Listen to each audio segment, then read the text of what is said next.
In the books of history, there exist tales that defy the boundaries of the ordinary and venture into the hidden world. Today, we are going to unearth the life of a dangerous magician whose pen wove spells of darkness, only to find himself ensnared in a fate that transcends the limits of human comprehension. Make sure to stick around till the end of this video, as we will share what Islam tells us about jinns and how to overcome the attack of possible black magic. In Yemen, a peculiar man was ensnared in the web of peculiar dreams.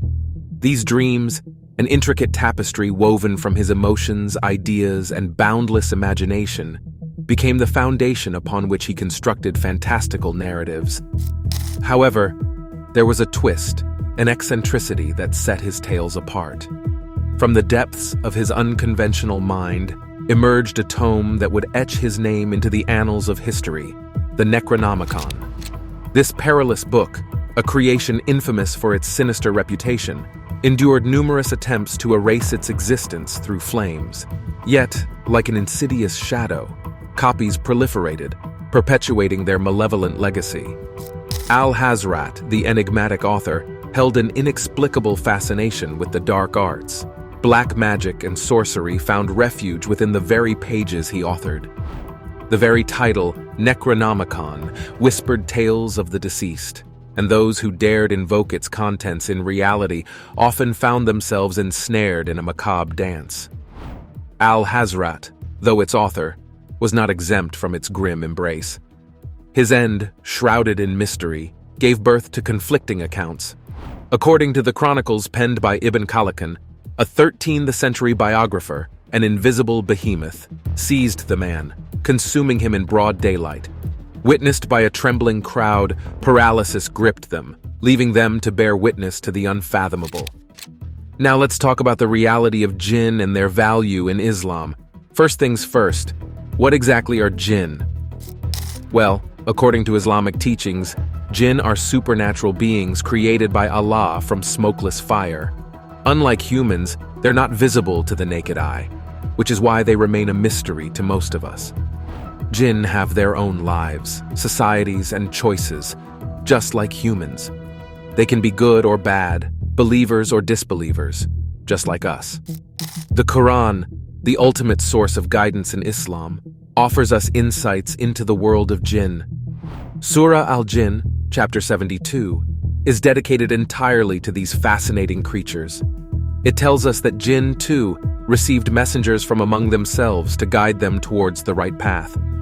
Some jinn chose to believe, while others continued to stray.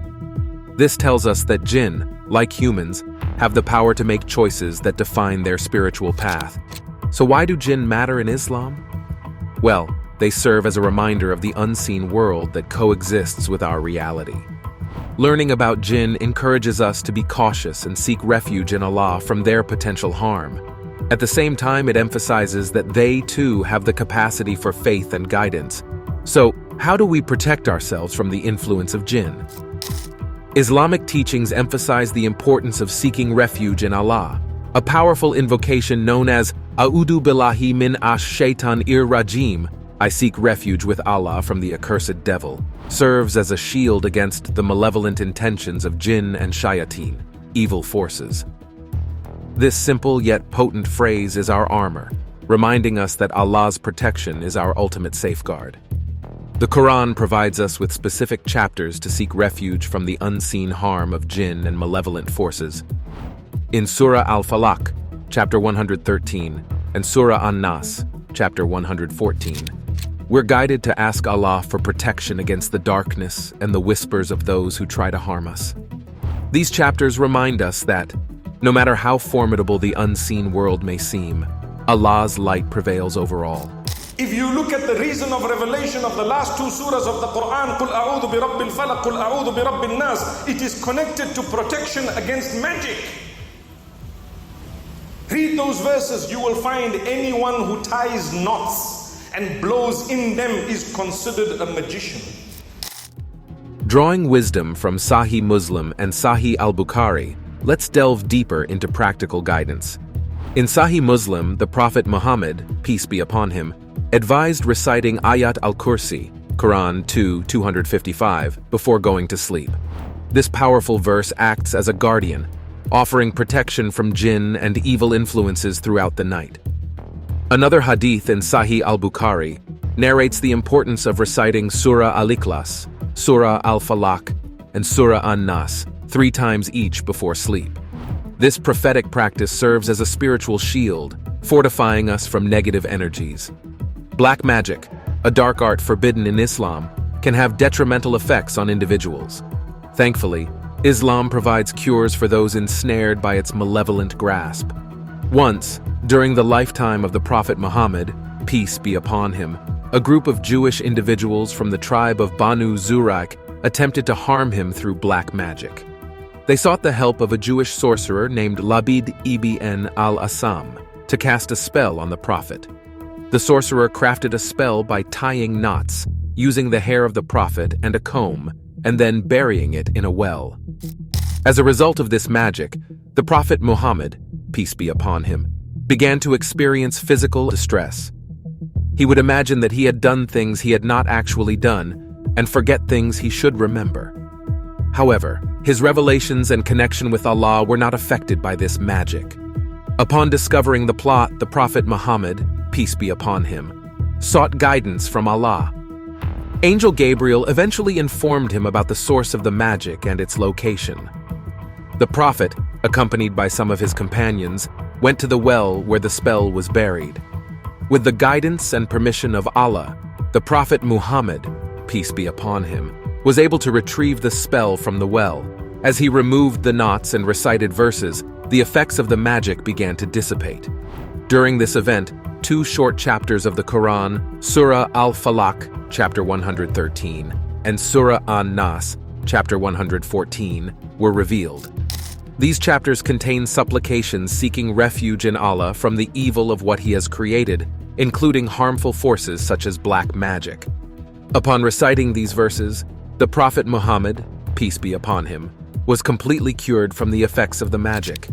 This incident highlighted the potency of seeking refuge in Allah and the recitation of Quranic verses for protection and healing. This story underscores the power of faith, supplication, and the recitation of Quranic verses as a means to counter the harmful effects of black magic. It also demonstrates the Prophet's unwavering trust in Allah's guidance and his ability to overcome challenges, even those of a supernatural nature. The Prophet Muhammad, peace be upon him, recommended the recitation of specific Quranic chapters and verses, such as Surah al-Fatiha and the last 2 verses of Surah al-Baqarah, 2:285-286. These sacred words act as a means of healing and protection, dispelling the effects of black magic. These protective practices and cures emphasize the importance of reliance on Allah's guidance and mercy. By seeking refuge, reciting specific verses, and turning to the Quran, we not only shield ourselves from harm, but also strengthen our faith and connection with the divine. Have you ever experienced any black magic? Do you know any additional hadith or Quranic verses to deal with the evil? Let us know in the comments. Make sure to hit like, share, and subscribe to our channel for more wisdom-spreading videos. May Allah be pleased with you.